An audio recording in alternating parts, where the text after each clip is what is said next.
Hi, welcome to a special edition of Agenda Awani, a pre-budget special, looking at issues running up to our budget for you and me. What do we want? What do we have in store for us in this budget? So for tonight's discussion, I would like to, give a bit of look at our household debts. I mean, I know I'm for one included in the statistic that says that about 83% of the household debt is actually forming a part of the GDP in comparison. That means 83% of our household debt stood at 100% of our household debt stood at 83% of gross domestic product or GDP. So this is actually, if depending on which reports you read, is about number two or number three in Asia. In that sense, so it does give us a bit of an alarm on that respect. But granted, Bank Negara has come out a few times and said that while that is the case, but there are positive trends whereby loans has gone down from double-digit figure to 9% in terms of growth, for example, and our bad debt is only about 2 to 3% and stuff like that. So with me to discuss this is Lee Ching Wei, founder of iMoney.my. Thank you so much for making time. You're welcome. I'm also going to go on the phone with Hajah Rohani Dato' Haji Muhammad Shahir, founder of Hijrah Wealth Managers, maybe in the second block after the first break. This is because for the first part of this discussion, we want to look at the debts issue. But as we go on, for you to be a bit more financially independent or a lot more, maybe if your income is more than your expenditure, especially if it's not only a fixed income, but an income that you can control through your investment, that will give you a lot of means to deal with your debt or even to be debt free in that respect. iMoney is about comparing financial services, but I'm going to start with, if our household debt stands at 83% of GDP in value, that means a lot of households are paying a lot of debts compared to their income. So wouldn't this create a more conducive environment for iMoney to thrive? Because people would be having less ability to use their disposable income, because a bulk of it has to go to servicing debts. The biggest on average would be housing loans. The second will be for the cars, and the third will be for credit cards, personal loans and stuff like that. So wouldn't this create a better environment for people to utilize our money, for example? I'm just thinking out loud. I don't know if you call it a better environment, but to be honest, we are actually seeing growing demand for a service like iMoney. So we compare financial products, including credit cards and personal financing, and we are seeing growth in just visitors coming to our website and looking at products between banks. I don't know if that's a good situation, because obviously the household debt being at a high level is alarming, as you said. So one of the credit rating agencies in the world, Fitch, recently downgraded Malaysia from a stable outlook to negative. And you look at various statistics, it is all pointing towards that same conclusion.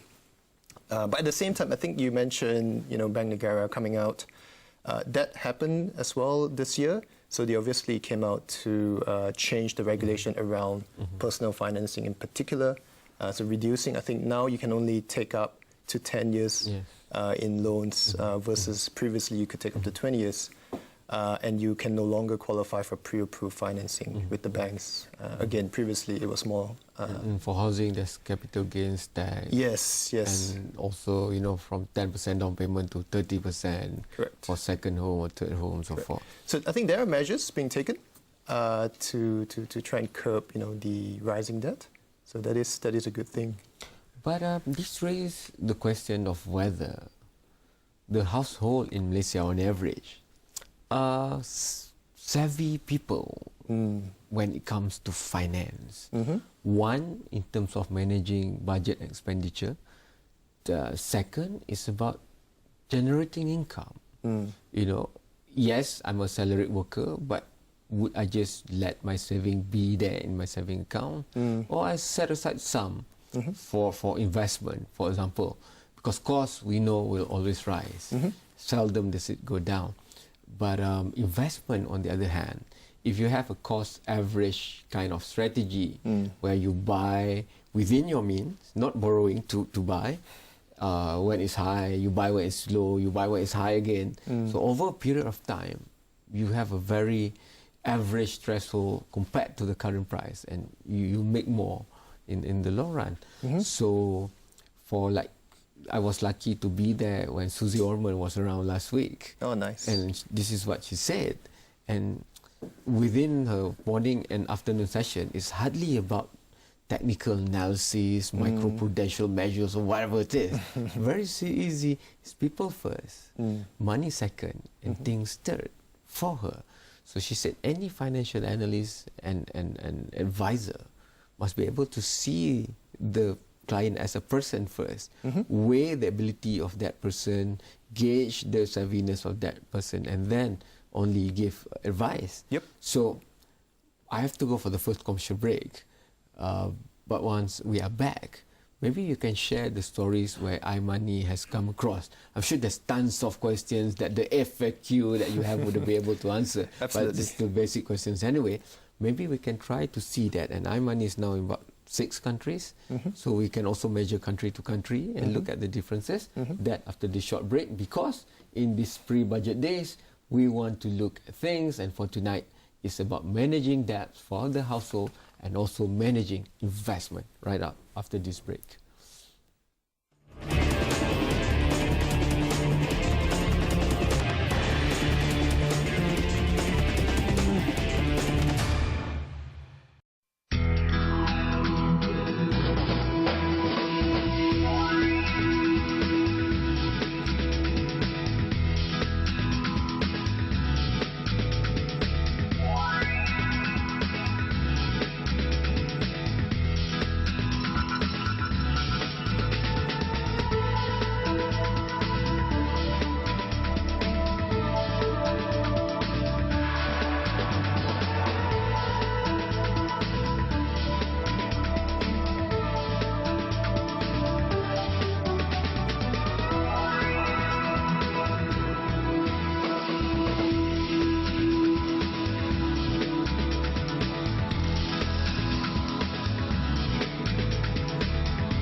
That was a video from Ringgit Plus, and thank you so much for still watching Agenda Awani.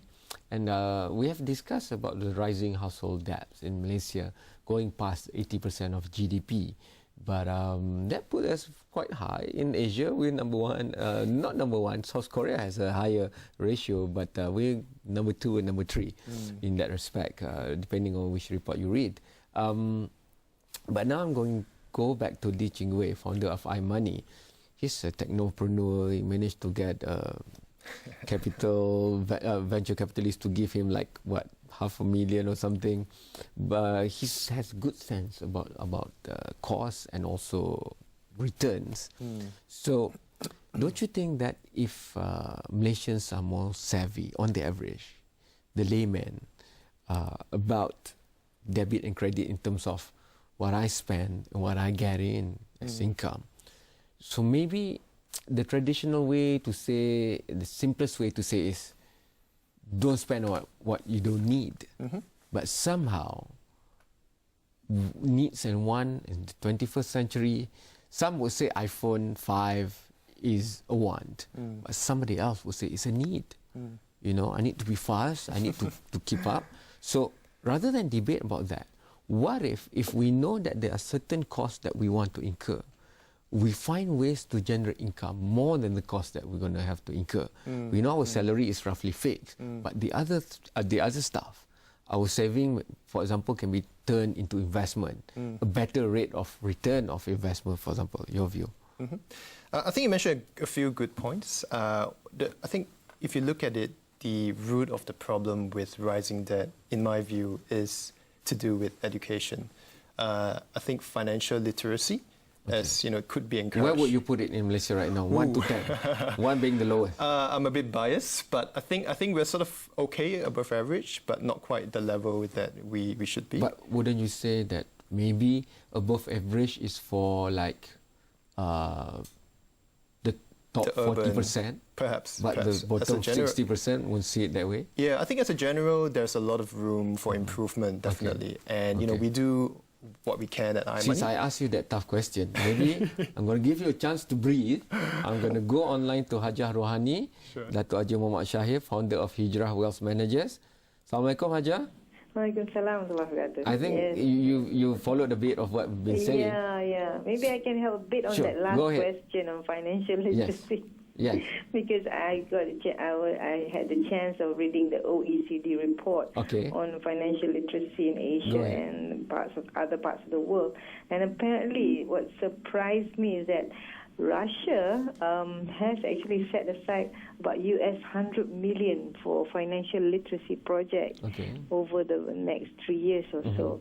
So I think our government is taking some steps, but maybe we really need to dump a bit more and get more people involved rather than just the government agencies. Because financial literacy has to reach out to the masses, can?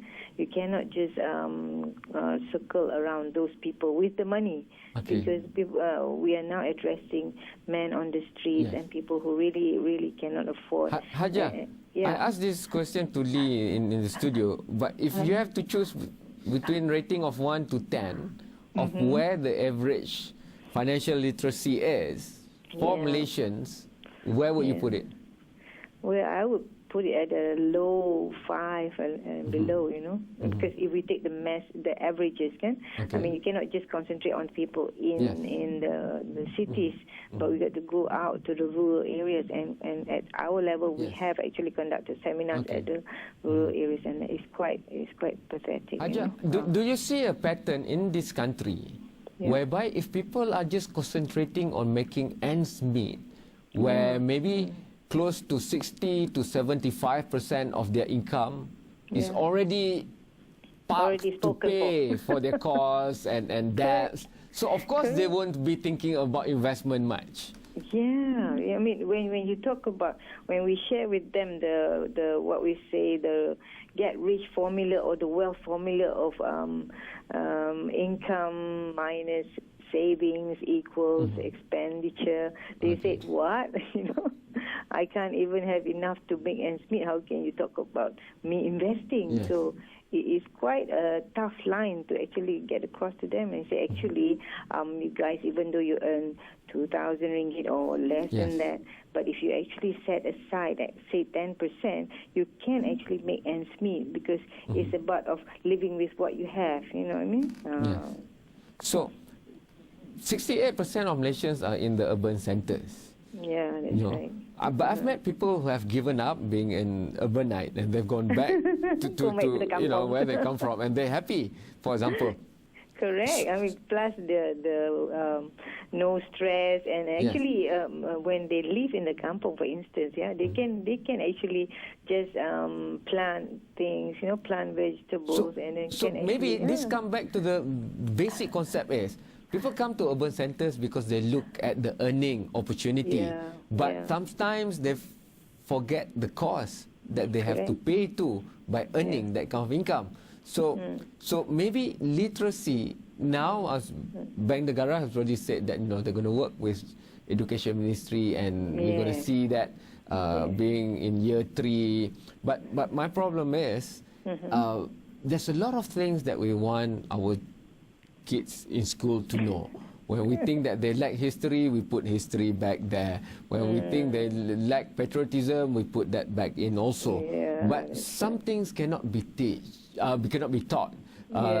If we teach everything top down, then wisdom has to come from somewhere else. So you've met a lot of people and given advice. So how do you look at that? Because if we are not careful, then they will look at financial literacy as some boring stuff that comes methodically from top to bottom. Actually, because even if we embark on the financial literacy nationwide, it has to be looked at what kind of modules are we sharing, and it cannot be just like classroom kind of thing, because you actually have to bring, Hands like on. our teenagers, we have to bring them, say, to the banks, we have Go to bring out. them to the, go out, and it's more fun They kind of become thing. traders for the day. Yeah, that kind of thing. Okay. Then only they will get involved, and then they will feel that they need to be part of this whole thing. So I Not hope you just- send an email to the Prime Minister's, email account or Twitter to suggest this, because we want to see this in the budget. Yeah, Like you say, if that's Russia right. can spend 100 million, maybe we come don't on, have man. that much Yeah. money. 10 million for a start would be good, for example. I don't think know. It's up each to of you. the banks should set aside Yes. some. Okay. Because I think the responsible lending, Yeah. and that'd be Yes, good. Yeah. I totally agree with you. Haja, thank you so much. One of these Thank days you you. got to come to the studio. It's easier to talk that way. Yeah, but it's thanks late. for It's my tonight. bedtime. Thank you. Bye. Thank Okay, you so much.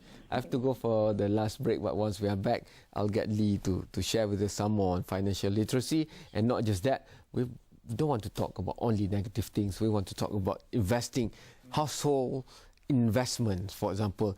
People like you and me can invest. For example, before you became an entrepreneur, you were a layman like me. So let's discuss that after the short break.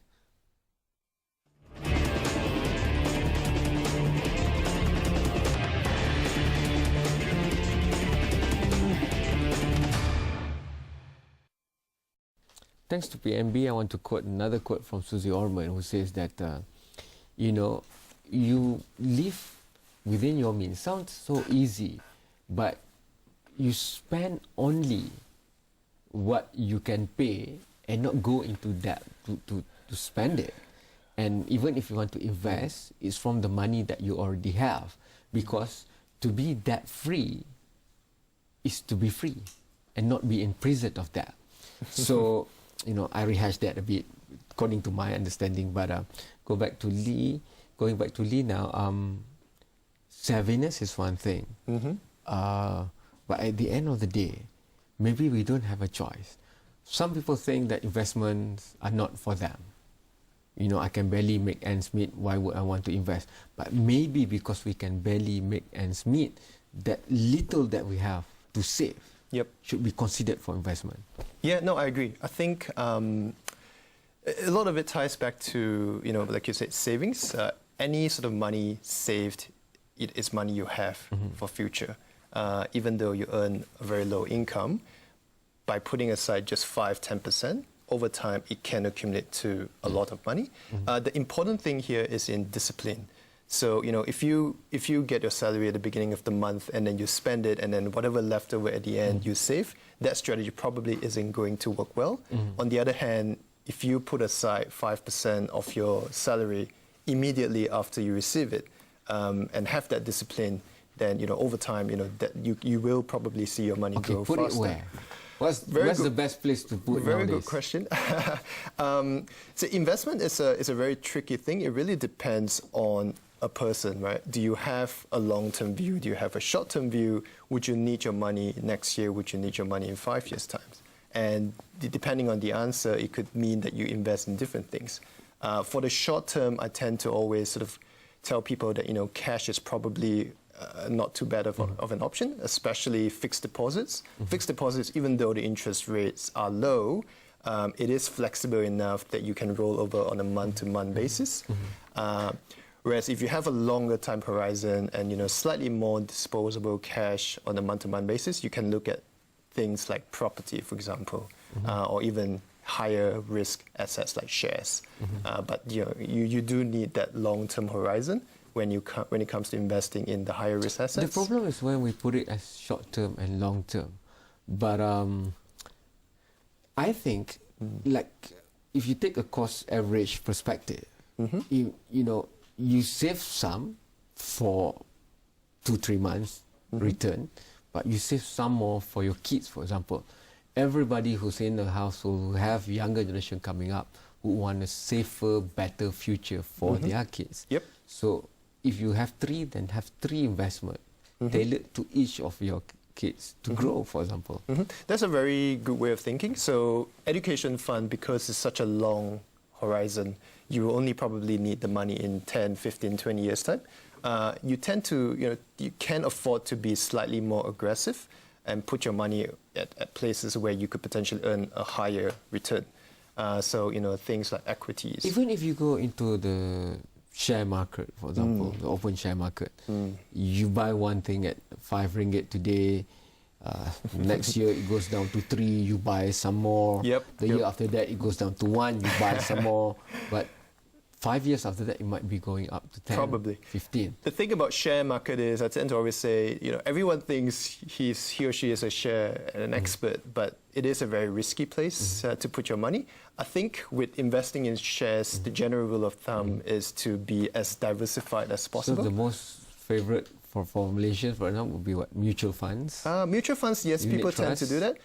Thing about unit trust, mutual funds is you want to look at the fees that is being charged. But as a whole, when it comes to shares, you want to diversify and not put your money all into one particular company, but spread it across several different companies. So taking out from EPF, for example, is well, more and more being done. I think EPF these days provide a pretty good return, and you can actually invest now in funds as well through PRS, Yes. and I think there is actually a pretty good strategy in investment too. EPF, obviously, I think you can also put in some of your EPF money into buying houses. So again, that is something worth But if you want to considering. compare which financial services, you can go to iMoney. Yes, you can.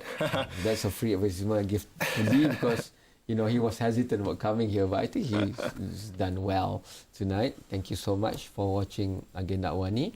Ini adalah siaran khas sepanjang dengan pra-budget dan diskusi pra-budget yang berlangsung. Anda boleh hantarkan pandangan anda sendiri kepada Facebook, Twitter, Instagram, semuanya ada. Ataupun terus pergi ke astroawani.com untuk melihat dan memberikan pandangan anda. Sekian, selamat malam dan terima kasih. Thank you so much. Thank you.